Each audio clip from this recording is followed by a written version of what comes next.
panisusa so pabi empontuo enyuma abaye man emu nanso edien na yehu aman dodo no a ho no ma yeto abase wie no ano no amanyofo no nsam a won behye ho bo wo mo nye de wese wo mo ye no wo mo nye wo mafu eni esika no wo mo de wo mo sa bomu ana afa ha na asi ha na wo mo ekosa lai ebre to aba no wo mo nyina wo mabra bo no akwakoye bibie wo ho enti wo banfo no kire se seke bi ma menka bi ye bebre se ni enya so mfa so de ene abantuguo no a na bekoso nti de yakoso ewo gini man no emu no esese bibi man ahodo no aka no so esua bibi edi free mu se de be ya wo mo ntena ho emma yemfasis ena ne wo mo nan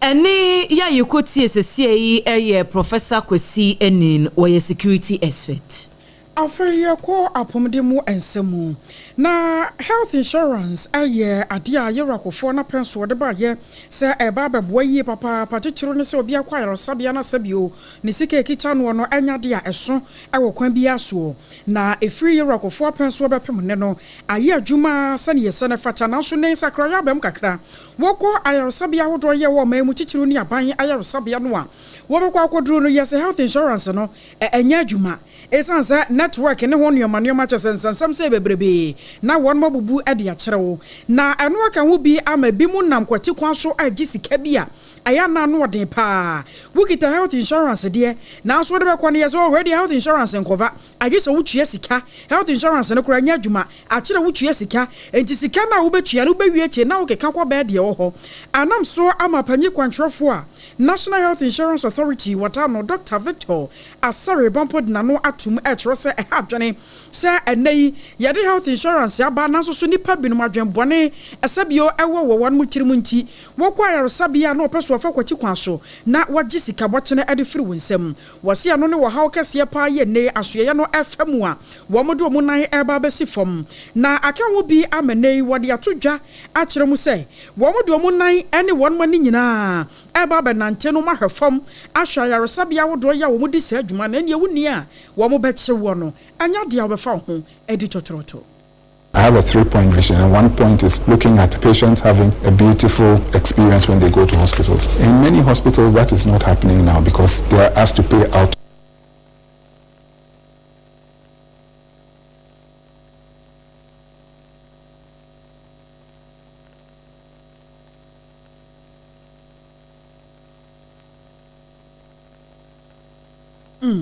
Na krakra mu no ano aba betresa anei wano mo ayanso se sonkokra ya wode anuoma egu akwan mu sansa wutietie mu a yase bi ye technical work ne ade ye wo se ankrankra dwumako bi wo mo aya bideboa ewa apomdi se chiba no ho eno so mu nsem seye eno kan no. What we're thinking of is that we've done the work and we think that it should be a 120%. We're proposing. It was done by a group of experts. Now what the law says, section 33 and 34 of our law says that every year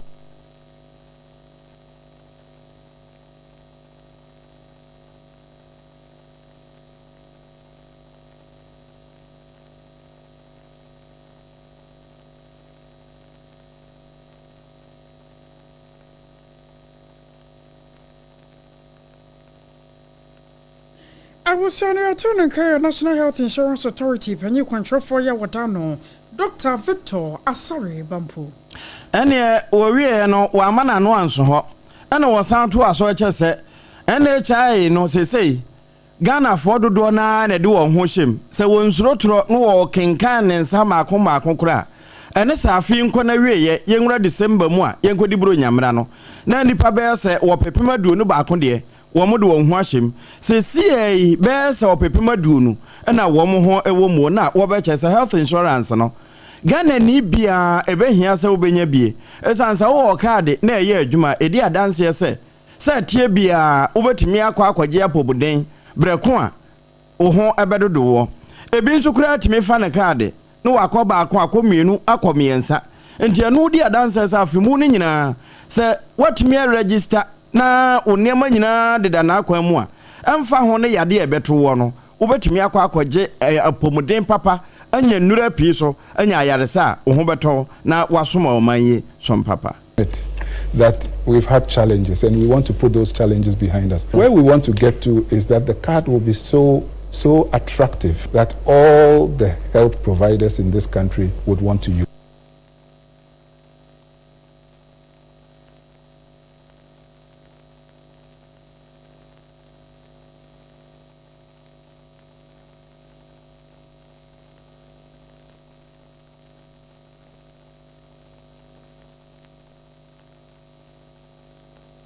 Enti afibia wonomoyo wonya nyoya koyo de ese de be na obenya akwanya akwakoje apomdempa Chief Executive Officer Edema National Health Insurance Authority here wono ne kasa yewura bafo asare bampo Yet also ewo ehumesua ensemo na president awada principals of colleges of education ya yetwanitiawa efreno prenkof no womano eye Professor Samuel Atento no na wono na de adesrede eto adesuafo no enim penifo a edasitaga no en wo chire se ebeya womoma osoafo ya wo hye ehumesua ensem so Haruna Idrisu womoma ne emre kakra sede wabisa ewo mo sanye bikura no na wotwemienu wobetimi edi esiesie ensensama hodo biara sitagefo ede abeto aban no enim na yemanim sem dada se beye nansa enene de womo kyra de ewo colleges of education ahodo mu no enya de se womo ko sanse womo se eniema hodo bi wo hono a womo hwehwe de fra aban kwa bepem ne ene ebo ne ye sha womo hwe na womo aye na akona samba besi babia esase na enti sesi ade tintontan womo etie 20 wo colleges of education na ama adesua ato ape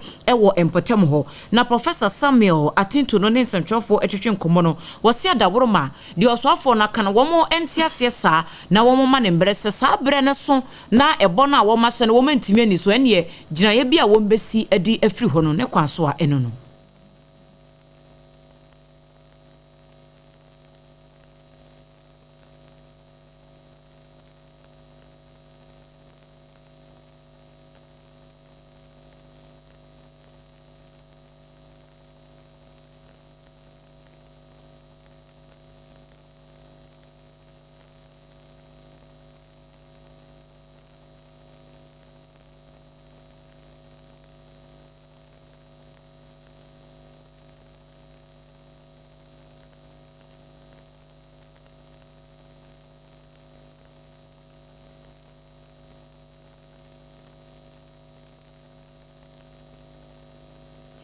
Enia yeti sesiei eye president awada principals of colleges of education ano Professor Samuel Atinto no na dwumadie bi ekoso ewo ho eye 2025 annual conference of principals of colleges of education ai sanhyiamudie no ase enopanyinde sansem no ekoto dwana wono kasa wieye no ena sitagefo nso eje brechire mu se nyame ya adoma wochena empenifo atonsa afre wo mu sanhyiamudie bi ewo ho ya wo mu nyina ekwa akotena se no wo mu atoato adwene ahye ekwan a wo mbetimi ede wo mu adesrede no afaso na de aban so wa wo beye de amom no wo mu ahye aka na wo mu de ne nka wo mu ni oha obi ya na emom no se de abre bia na aban hye wo mu bo wonye na akwa aba besifa akono eno na ye wo mu problems se anti sa aban de wo se wo betie wo masam no wa yanka wo mu no enya de se wo mbeti atua bia na panyinipa ya wo dasi taga no eye Maxwell Bunu.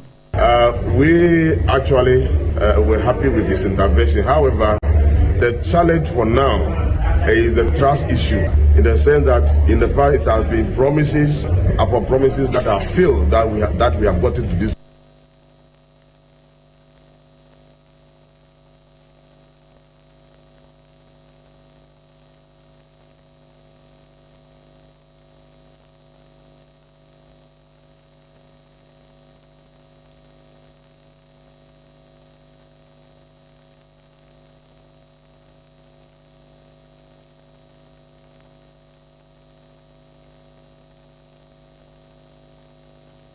Ora Maxwell Bunu eye president wada sitag ano. na some so some ba ko asore wo Wesley Girls Senior High ebra mranim ni bia France Osman de kwadan Supreme Court no wo kire mo se wo Wesley Girls Senior High no a enya de school ne mpanyimfo ma kwan sai nuane muslimifo won mo braso se wo mo kwa kobompa ya wo metumi ayama na ye yada ya wo school no aye Methodist school na asasem no ekoba ye no ene ho nchiwahyew esore pa conflict management ya won mo National Peace Council won makache wapanyipa yo deputy director ya wodano ayo Frank Wilson Guja ena won nsemtrofo akasai wasana sentem wono wo mo ne sa mission school CB ekwokwotena ase ya won mo sensan entiase apam na entiase apam na won mo sensan ye no na ebi ewo mu se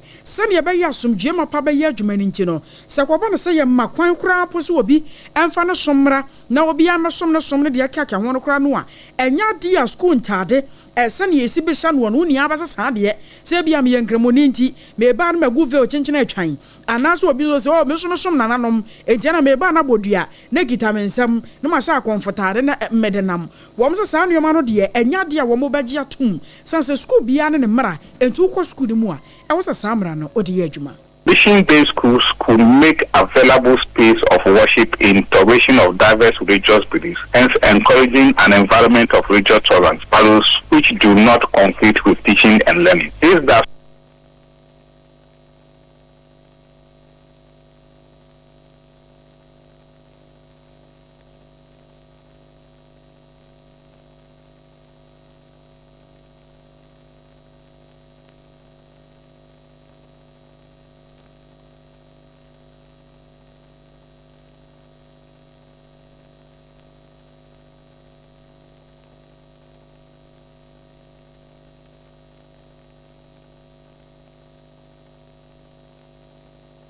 I was your natural son on the way deputy director in charge of conflict management, our National Peace Council, or Frank Wilson Woja. And you call African Education Watch Executive Director Wadano Kufiesare. One also the Nanoa to Mubi. And the watcher say, I'm found ni soma womu, a who said the Gideon and no intimacy sabi bia a wadi chirimu. Sadana onzu Gideono. Ene kwanse kokotiatia adisua a wasa ekoso emre ma ho kwan Ghana yama mra ne nchiama no article 17 said esi eka fa ho na afi human right kura ya sande no nso akwa ho kan ho no ye wura nya adaje ekyerɛkyerɛ emra no said esi ka efa wo som human right ho ene adisua ho. We agree that religious rights are fundamental rights, and constitution, international frameworks provide such rights. And the principle of non-discrimination simply says that no person shall be treated differently because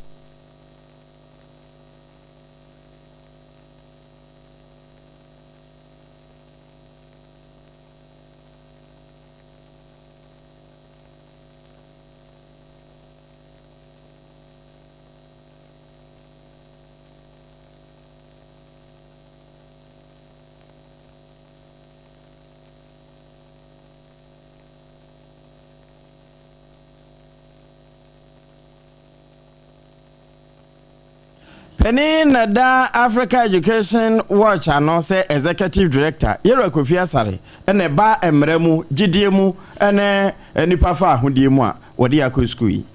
Kane Mampeni His Excellency John Ajekum Kofo ena wabo Dr. Richard Anane Abaso onono eye penyini baako asa pen no na woka na soafo no ehu bi na openyini Dr. Richard Anane obeye osoafo anu ohwe apomuden ensemso akire ena wosan beye soafo behye akwan ene akwantempon ensemso na Kane Mampeni Kofo ekire mu se wo hye sa pen no asoafo a woyi wo mu nyina se wo mo emeboa na wo mo toto oman no enkan kono a enye se obi ya mebo adwuma de nemum Dr. Richard Anane no odamu soronko kora wo company fo bako a wo mbebo adwumaden edebo asoye mienu ene wo man Ghana wo se sa pen no akwan akese bebrenu a wo me ye ho adwuma e wo Ghana ha na eyo no a enkrekuma se kwan free mala mekoya mransa e wo emfimfi mantemu tema ekosi aplawo kwan yi wono na penso no wo ye afei National Health Insurance scheme no nso saa bre na wo ye health minister no saa time no wo mo hye saa insurance scheme ni nyina enti wo hye adwuma opanyi no ebeye ye no ano kwasem se eyade bi a wo se abasobo pa. It wasn't established Dr. Anani was corrupt. There was allegation, we'd been involved with some lady in America. They had an issue and he was caring for the lady and their son. Somehow some people picked that up and made it seem Anani.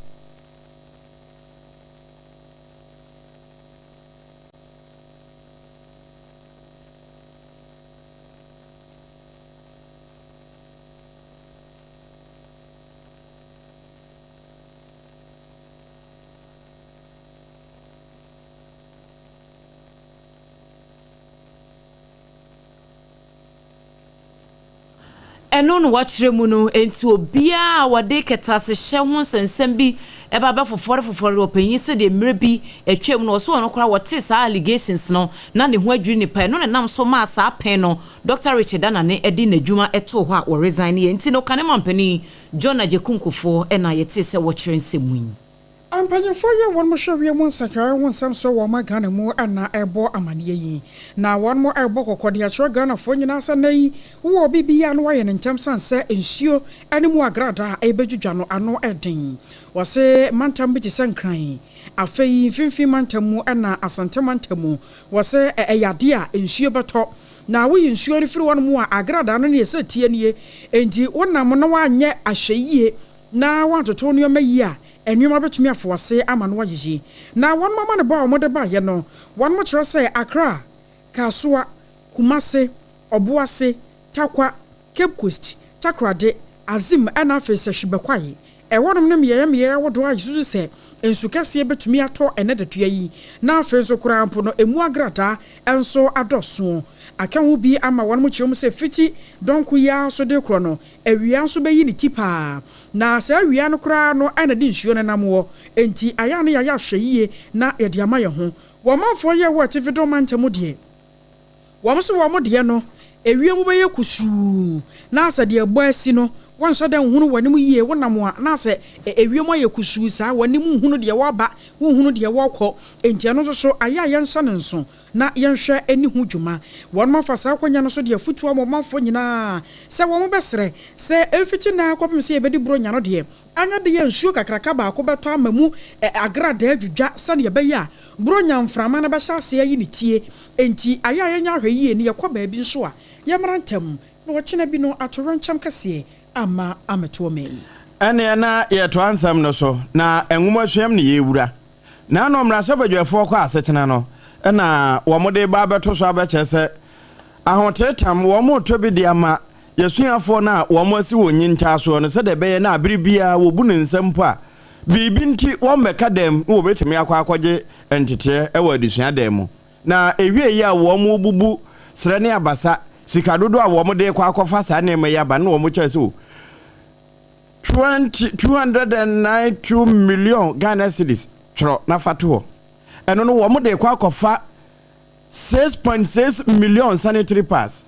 ana donkuma wo mra sabadwafie titru ene otafo mra sabadwani Vincent Eko Asefua Esquire wo beka se no obusa se one day sanitary pad no de wo betime de ayamfa nto ho pad ye de Leicester Company Limited wo mo de aba edachna ye kɔ kantamanto se wo mo de bi beba ho yes sanitary pad no so wo mo hwene bo ene sade wo mo si abobo wei 6.6 million na wo mo esese a ase wo mo atoso bebre enti wo mo mabu akonta na wo mo hunu pad krobia ne bo a wo mo eboy na no na yewura Clement Park wona ne so afo abade akira hwe nwoma sua so wa ba be yensem ya no ene nsentrofo akasa na no point chechekumo na wa kira se no mu poten e de akira se wei enye botomunam na yakase wo mbetwa wonsa ewie ebomu pa na wo kirem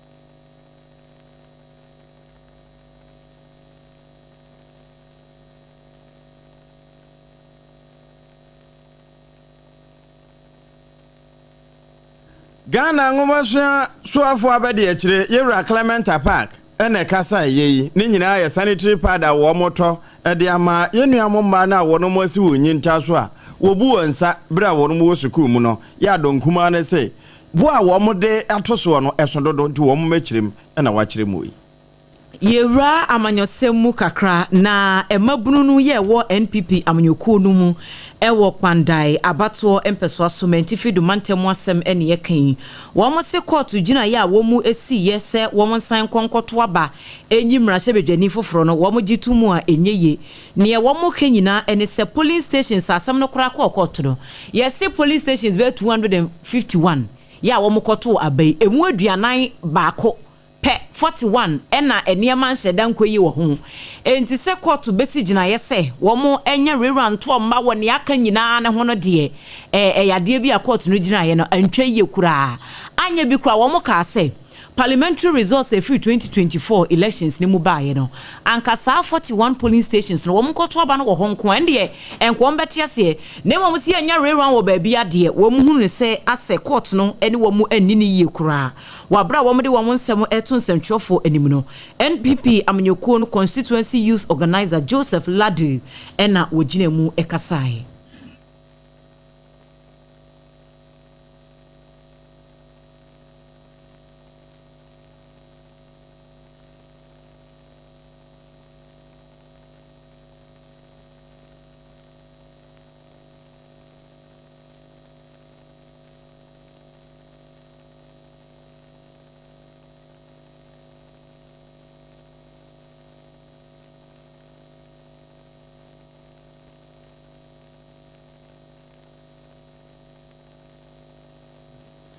ene ya ekotie sesie yi eye ora Joseph Ladir wono ene ye NPP amanyoko no constituency youth organizer ewo pandai abato mpeso so okọ bono mantamu a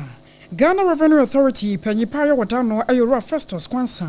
na wono so ayenhyemudie ewo bono ya wono ma kyerkyeremu efa eto sane ye baye ne ye betua to na Ghana yenya sika bochu ade agu yembotom na eno mo kyerkyere no no baba kyerɛ sɛ ne wo hwɛ Ghana ha enipa dodo ya wo meye woyi nipa o hasi won mo beso ha mu nchemu aduasa 30% pe anato won mu tua e wo mai mu won mo maka ya no ya aduoso no e ha mu nchemu aduoso 70% no safo no nyina won mu ntua hwe ebi nso ye won mo do mo nsa eye adwuma ya nka won betumi adoma bo o meyama Ghana no ankasa no yenye sika boten ade afri mu anam so ama opanyipa yi akyerkyeremu so obesere Ghana man yenyina ye tua to no enne beboa amasika aba o mai mu yamane boni akua nyako abronoma SOMPA sunyane ana mane boyi ode ebrei sei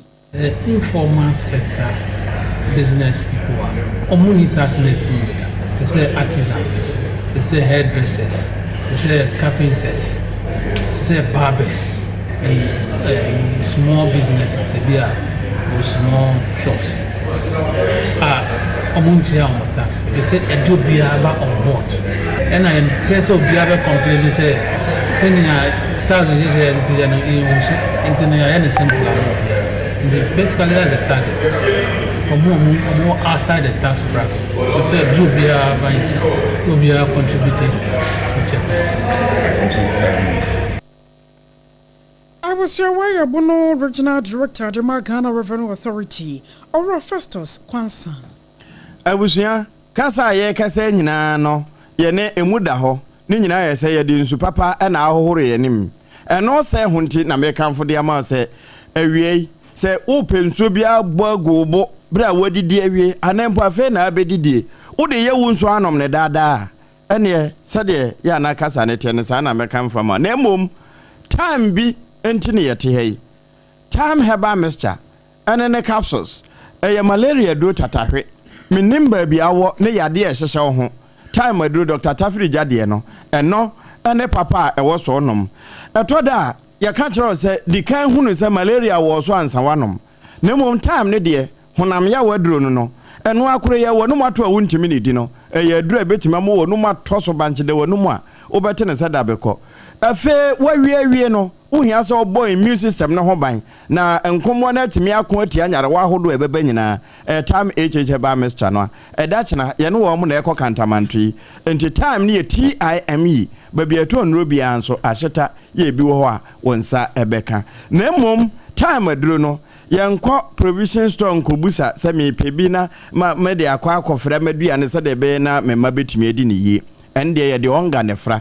no promasidofo na ayo ma mensa no boafo ma nkwan ye de abomu esofo ma na asase adwa eye onga no a enti na de biara da wo ma edi bi no wo mo tafre wo mo nsa ye bo onga ho asem no wo mo nye so ye ilele enti wura ba bia na wonso wonsan kan de ansa na ye kase ebo no ye di besie no Endpoint Homeopathy Clinic Dr. Dubuat and Dr. Kwatemo wo mo wo physiotherapist wo mo etimi ehwe yie kosi entine no ba bia ni nhini nyina wo emanyare wo ahunta ti se stroke nom ana wo de no eye anemia ebia na eye awo na anwo ebia na eye prostate ho haw kidney ni nyina wo mo tenete esanse de ye twa ho scan no mahunu nyina no eye free prostate de ene obese awode no mu de nyina wontua hwe krono ma bo hia ende na nim se wadrum ewo asantema mu ahenema kokoben ene na afa wonse ka won na enkrande a shall signboard sprinters kwana so ena abenya won 0244 86 7068 ahoma no nyame ya domu a bronya breyi emu sompa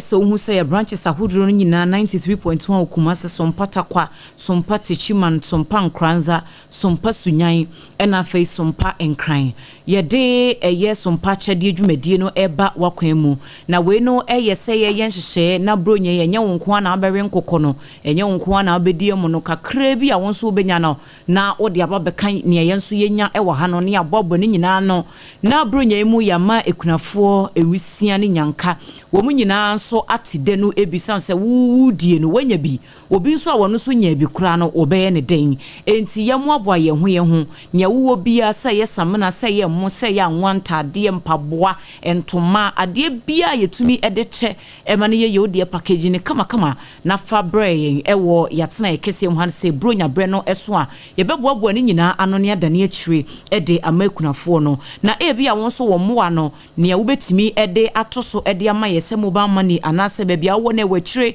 na wontimi mfa ma na obey ni sika number ye di eye djuma no eye 0598 559802 0598 559802 edia ebeba so eye Terra One Media ana Blessed Foster Terra One Media na Blessed Foster enti wo sende ba wadawroma yebeda wasiye papa nyame yadoma wochena program se run wo ye radio so nyina no ye kwakoye no ewo kantamanto Accra enti brabeka ye ho ye ne sponsors na eba promasidofo beba belfo beba wo de 2 square bi ba be 7 kama Leicester Company Limited for wo so beba bie enti achade ne ye becha dodo no ho na se de kantamanto fo sifa aye krado airtrain de ne ma de age ye petrox ni mienu sanse wochena ampaye a ebeja enti ebi a wonso ye kasa wutie wo be pesa wo de wadweton de ebeba beto bus ne so bi ni abohu dawuro kama amu wanya customers sanse business no ba bia hye no kura no eye papa woni ama ne ye elfo nso obi ante wonka fabra ne mohu dawuro emfa mawo enti number wo betimi afre na waje enchiremu bia ewo sompa obi bus na ochena de bakantamanto no eye 0547 548538 0547 548538 na bibia timi ankonkan wo madawma ye dane ye ho tiawa ye ba ye beto aso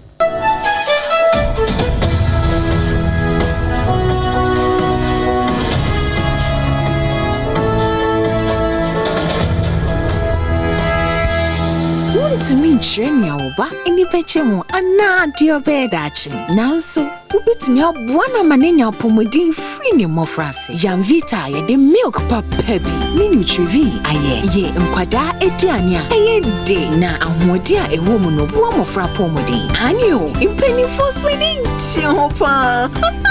Mawobano apomudin premium frase. Yamvita gumo do bebre. Yamvita, a delicious way to grow. FDA aji ejedi yinkratoyatu. Endpoint Homeopathy Clinic. Ghana had the obi enim say your prostate. Na baby omutibi ye screening ema hu ni ye etu asia. Na e Endpoint Homeopathy Clinic. Anase e kidney, e liver problem. Wo fa baby e na adwuo. Na de friend the premature ejaculation no a be ma bi a wo ne wodofo akwakwahia. Asa wo di ne ho agro. Asa wo tonte. Ene ye bra Endpoint Homeopathy Clinic na ye moa wo. Ema ne mema mo pa wo. Eye Endpoint Homeopathy Clinic. Wo mo dem fua. Yare bia infections bi ne wo ho. Anase bia wo hwa wo fa baby na adwuo. Kidney problem, prostate de. Eye Endpoint Homeopathy Clinic. Kuma se ubehu Endpoint Homeopathy Clinic. Ewo kronoma boy here. Ena Accra hanso so de. Wo mo gina mu ankasa. Ewo Spintex baby friend share signboard no. Wudru na ubusa sa wo pe Endpoint Homeopathy Clinic. Obia ebetro. For Endpoint ewo 0244867068 and 0274234321. Endpoint Homeopathy Clinic. Wo mo dem fu. Ewra me pacho bra na me hwa de wo bag ni. Bra aden enanso biem. Hey, time heba me hye ya me ka se yi ba kwin. Ane wayi me ensen. Bra sanya time heba me hya esia gyimi ni me fiefo enya de abako ebeso yen. We de udi se ofa ni nyina. Time heba me hya me ka se me di one dance ya heaven ene de me kwa akopie. Enti se malaria we draw ne time heba mixture. Enye enunku o de nanum ato a wontimi anidie no. Time heba mixture duro no ene ye ma wo. Oba a wafa afuro de wo ma akwada nofo. Ene akwada woni mfie dumienu entimi num aduro yi bi. Se obeto aduro yi bi anoma. Hwe se wakọ hospital anase lab am ye hu se wo atridie malaria yi bi ansa. Se o petam heba mixture enu dudu atu a fo ani kire KNG Herbal Center ewo Emrom Abidjan House ana ba akoso wo atonsu Monaco Junction. Eno echi obenya bi atowo over the counter medicine sellers ene herbal shop dodo na emu. Fre 0244417669. Kayo set time no TIME time herbal mixture afi malaria fever bi adani ziba ewo munu betu akọ. FDA agi adwade nkratoa yi atum. Tontonte yenum nsane e fadwen. Ne e fadwen mpa say na nanu nim se bre bi beba ama tonti na 74 opa ye ne simple T74 abeye aduro. Tonti na 74 ana T74 asa twe yadwene asina nanom dodo so. Se de na dodo bua ma na nanom enyare basabasa no saa na tonti na 74 ana T74 ebu nipadua no. Ema immune support enti obi onum bie no abre bia ne ho den. Tonti na 74 yi nso yaye no se nsuo krokro wa kama enti ba bia wonam bia obetimi de wade akọ. Samene wa ankefi na kroi eda no nko na wie ye wa bra mennom T74. Se mennom tonti na 74 menya hoɔden mennom ne da bia. T74 yi eye hahama ene ye de aye na DHC ena aframa na ye kama saa no. T74 ahoɔden ni apomuden ko a. Wokɔ pharmacy ana ba bia to nro bia ubenya tonti na 74 yi bia to. T74 yi enye ma oba wa fa afuro ana obi a ɔma nufuo ana se obi a onya mfie dumienu. Eto phone frɛ 050-162-8931 and 0246-073-498. FDA agi adwadie nkratoa yi atom.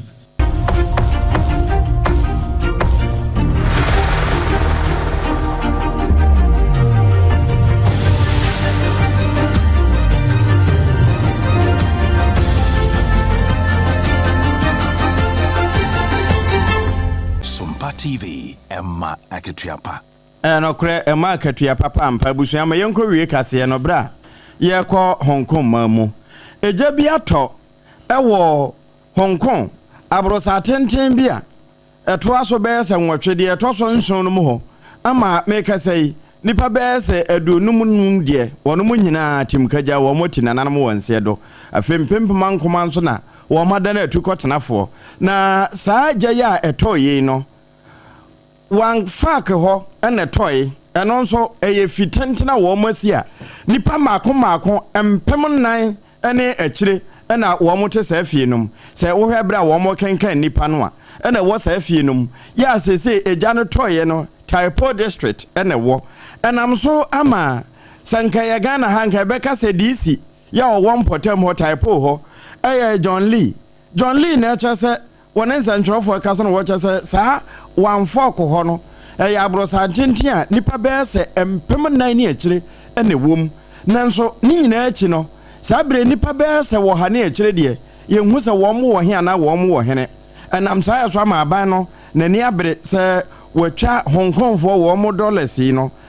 10,000 Hong Kong dollars ede ma wo mo a sese wada na tukotenafo ede hwese wo mbenya baabi atena eno achi wonom nso a won ho kan wajapade asese nom no nso eno nso wo manya kura bese 39 million and the US dollars no wo matwa ede so saafo ni nyina asene se de beye na wo mo ho ebetimi asanfo wo mo kakra ni nyina echi no wo se Beijing sei wo mani abre pa se wo mbedum aso wo mo asene nenso we nyina echi a ye kan no wo mani da kwan se December boso me de to so nso kra wo mo kwa akoto abawo ya wo ye sie nti aba ne sei ama amanyofo no nso ede wo mo relief item eko enne de asi ewo Hong Kong a ye gina so ede kase na ba na wiye Abusua friend no wofidi no de to SOMPA 106.5 yankrabata ho do atwa ma kana ho hia no a ansem do ya yedebra wo no de di mo kwoti ne bi yesa Deputy Director in charge of conflict management at the National Peace Council Abwamane ya wochemu send mission schools ahoto no wo mo no masensanti ase apamu a enye ntade bia anasabio sukuni akoda betumi ahaba ho eno ena nam so ama yewura kofie sare nso wo kire se de mra no ka afa human rights nso de ka efa enwomasua ho ene wosom de Aprosifo achiri enipa miensa wabra track bi konya kwanhia ewo enkrankumase kwantempon so a womo ekoye se womo kosesa sadin womo so hwewe mu nsachare won samso abokoko sadanhio ane emu agrada ebeto yi pa nti Ghana yenya hweyi eno achi Ghana ban akire se abantugu akoso ogini bisa no Ghana ye ne wo mo bode nenso we de ye nsososo afutuo akwa masita gefo se womo emma aban emre se de be ya womo strike ne ho nsensem no wobetimi asiesie Ghana Revenue Authority ana echiremu e waso yi ne pa ohase wono mo emu aduasape ana won mutuato e wo man mu a eno so anya de pa Hong Kong so ejato wan fake ama abrosa ya to aso nwotwe enso de no eja de mama nipa du num etinananum wonse do ama aba no kura atwa sika e de ma wo mo a won ho aka nyame ya domo akantamanto akra SOMPA wochina ye ba ho obi bas no ya ampayi a ebedwa ti ade hye mo hwe ne mu kwan sa ye betumi adru ho no mo yamfa sedama nyumaku ahodo a wono mo aso ye sene awiabre Yede asedano ma SOMPA chede SOMPA obi bus se womo aso yasene afi endpoint homeopathy clinic nso womo edien ebai pomasidofo a womo de onga abedwama so yeda womo asesara nso na time herbal mixture ebo ama manfo apomden ho nsem etimi agine yi adwoa asare enimidin mene triple man ejapia APAM DADAA na afi AKOSUA AFGYEIWAA kwade boaten